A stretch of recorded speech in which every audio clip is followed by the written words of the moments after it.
is a perfect example of modular housing.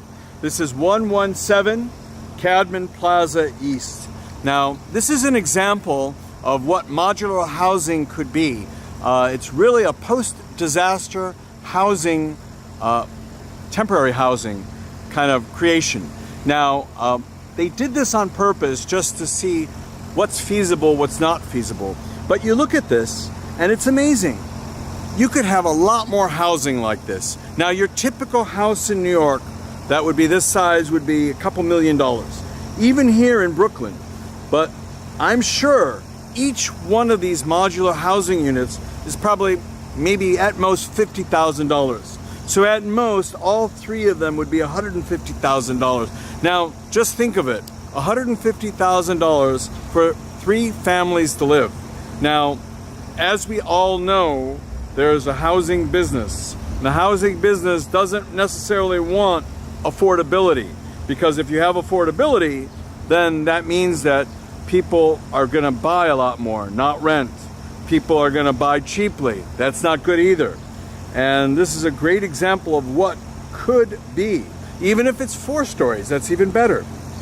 But again, this is at 117 Cadman Plaza East, and New York City developed this along with FEMA and other people just to see what could be done with temporary housing.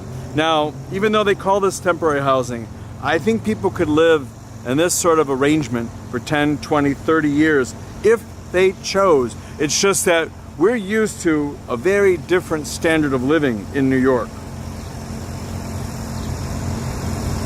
Another view of the temporary housing, and this is just to get another perspective with how it's done. You can see they have extra living space associated with this.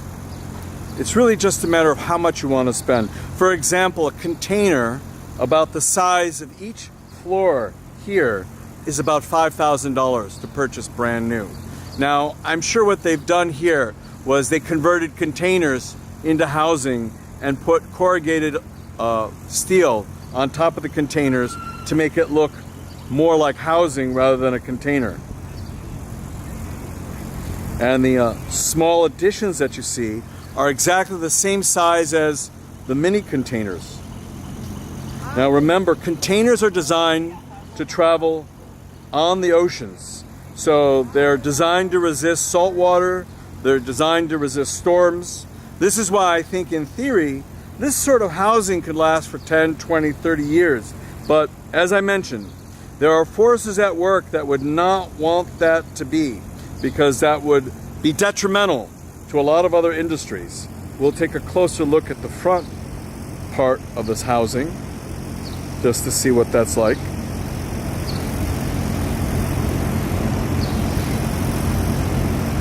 And then an even closer look for all the curious people out there who might say, maybe if I could just see a little bit, if the camera could just focus in just a little bit more.